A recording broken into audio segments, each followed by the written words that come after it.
fermented protein powder. What is it? How can you make your own? And why would you want to make your own? Well, fermented protein powder is protein powder usually from a plant-based source that has been fermented. This has been done in order to improve digestibility, and it's a very popular alternative for those that have problem with digesting protein powder. So how can you make it? Well, it's very simple. First of all, what we need is a mason jar, some protein powder, some sugar, a culture, in this case apple cider vinegar, and some milk or water. In this case, some soy milk. So to start, we open our airtight jar and we are going to add 3 to 5 scoops of protein powder.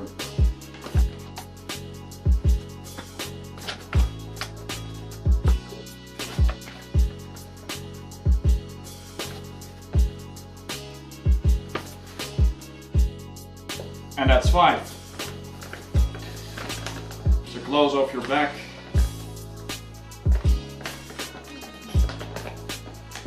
Now we add a good squirt or a tablespoon of sugar. And we add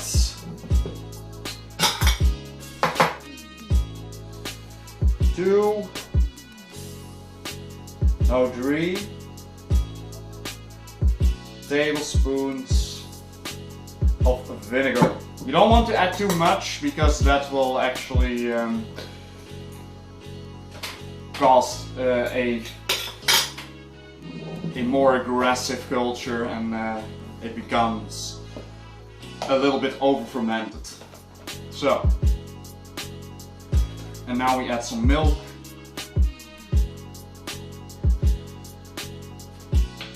And add as much as you want until you have your desired consistency. Stir it around and make sure that everything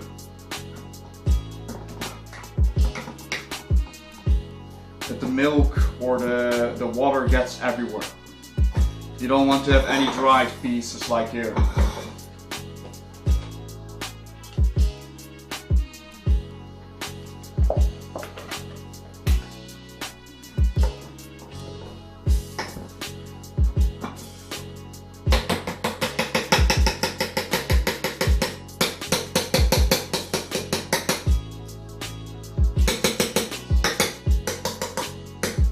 I'm gonna add a little bit more culture since it is so much. About another tablespoon. Mix that in as well.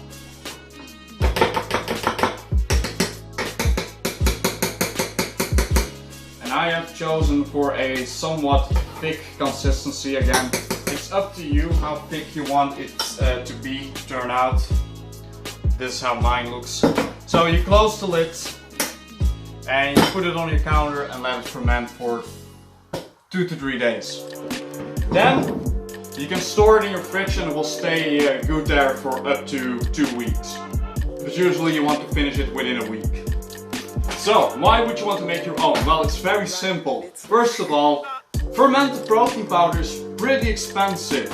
For this kilo of protein powder, which is not fermented, I paid about $15. If it would have been fermented, it would cost about twice as much. Fermented protein or fermenting protein is just an extra process, so the companies that produce it can ask more money for it, and typically again it's like twice as much. If you make your own, all you have to spend extra for is some apple cider vinegar, which you should have anyway, some sugar and some milk. Well, soy milk or water. Sometimes you can also use water. And that's it.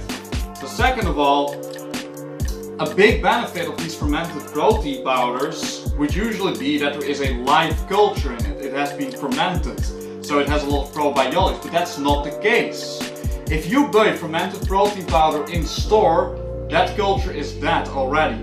Why? Because they kind of have to kill it off. If they don't do that, the shelf life of said protein powder will be very short. So while it is a fermented product, the fermentation bacteria culture is dead.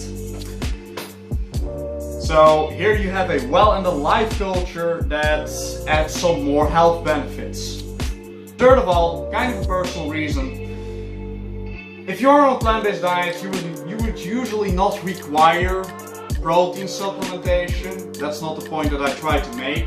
However, it might be nice to switch things up from time to time.